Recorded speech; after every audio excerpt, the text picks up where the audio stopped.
جو نبی صلی اللہ علیہ وسلم ان کے پاس ایک قریش، اس نے کہا جی قریش کی لڑکی نے چوری کی ہے، اس کو معاف کر دیں، قریش کی لڑکی ہے. تو انہوں نے کہا کہ میری اگر بیٹی بھی چوری کرے گی تو اس کو سزا ملے گی کہ کوئی قانون سے اوپر نہیں ہے. اور پھر انہوں نے یہ کہا کہ تمہارے سے پہلے قومیں تباہ ہوئیں، جدھر ایک چھوٹا چور چوری کرتا تھا وہ جیل میں چلا جاتا تھا، لیکن طاقتور کو اس ملک کا انصاف کا نظام نہیں سزا دے سکتا تھا، قوم تباہ ہو جاتی ہے.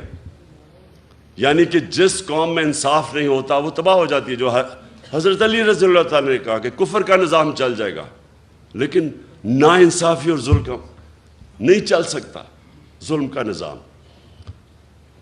آج اگر آپ نے دیکھنا ہے عدل اور انصاف، میں آپ کو ملک بتا دیتا ہوں. سوئٹزرلینڈ چلے جائیں، سب سے خوشحال ملک ہے، وسائل ہیں ہی نہیں. پاکستان میں اللہ نے اتنی نعمتیں بخشی ہیں وسائل کی حیثیت سے، لیکن سوئٹزرلینڈ میں تو ہے ہی کچھ نہیں. وہاں خوشحالی دیکھیں جا کے. اور ایک انڈیکس ہوتا ہے کہ ایک ملک میں، اسے کہتے ہیں رول آف لا انڈیکس، یعنی انصاف کتنا زیادہ ہے کس ملک میں. آپ حیران ہوں گے کہ مسلمان ملکوں میں 20% بھی نہیں ہے انصاف، رول آف لا. سوئٹزرلینڈ میں تقریباً 100% ہے، کوئی قانون کے اوپر نہیں ہے. انصاف اور خوشحالی، ظلم کا نظام اور تباہی، یہ میرے نبی نے تب کہہ دیا تھا. دوسری چیز، فلاحی ریاست. مدینہ کی ریاست دنیا کی تاریخ کی پہلی فلاحی ریاست بنائی گئی تھی. ریاست نے اپنے کمزور طبقے کی ذمہ داری لی تھی.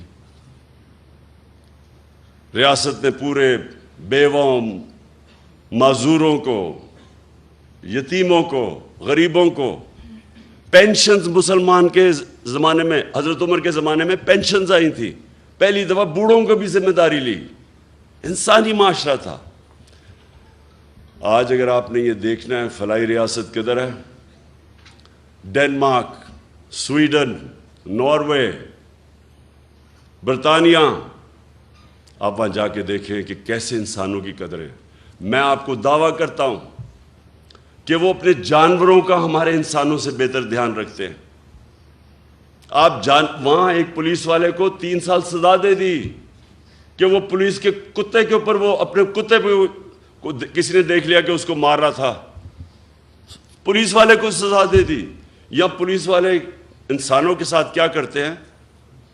ابھی وہ شہباز گل کے ساتھ کیا ہوا ہے، 2 دن پکڑ کے اس کو مارا، ننگا کر کے اس کو تشدد کیا.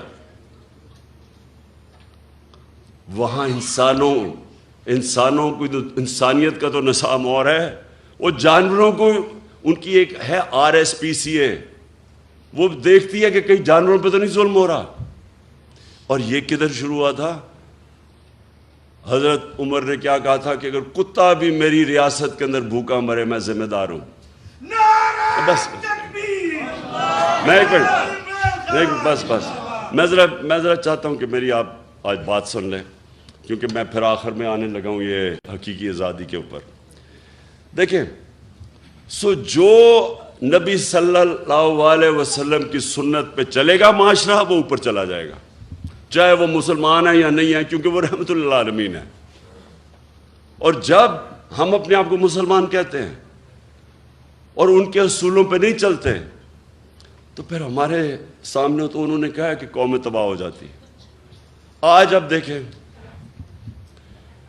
میں زندگی کے 20-30 سال مغرب میں گزارے، وہاں تصور بھی نہیں کوئی کر سکتا کہ ایک ملک کا مجرم پکڑا جائے کہ لندن کے اندر بڑے بڑے محلات لیے ہوئے اور ایک رسید نہیں ہے کہ کدھر سے پیسہ آیا.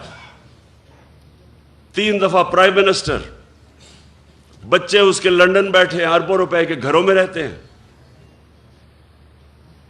کہتے جی ہم پاکستانی شہری نہیں، اس لیے ہم بتاتے نہیں ہمارے پاس پیسہ کدھر سے آیا. وہ عدالت، سپریم کورٹ اس کو کنوکٹ کرتی ہے.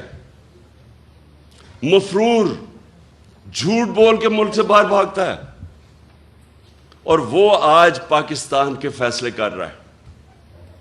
وہاں بیٹھ کے ابھی یہ جو آڈیو لیکس آئی ہیں، یہ جو انکشاف آپ کے سامنے ہوئے ہیں،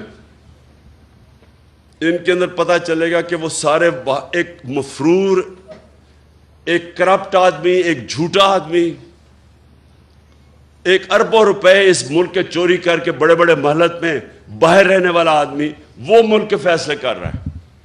یہ مغرب میں تصور بھی نہیں ہے.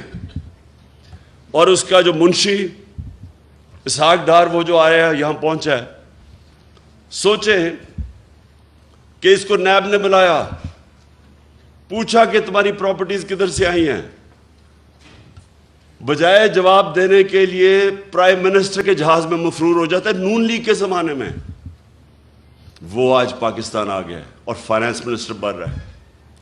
یعنی اب پاکستان کا پیسہ، فائنانس کس کے حوالے کر رہے ہیں؟ جو مفرور 5 سال سے بھاگا ہوا تھا کہ جی میری طبیعت ٹھیک نہیں تھی.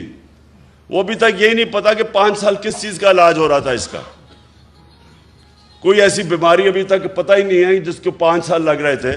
وہ بیماری نہیں تھی، ڈرا ہوا تھا.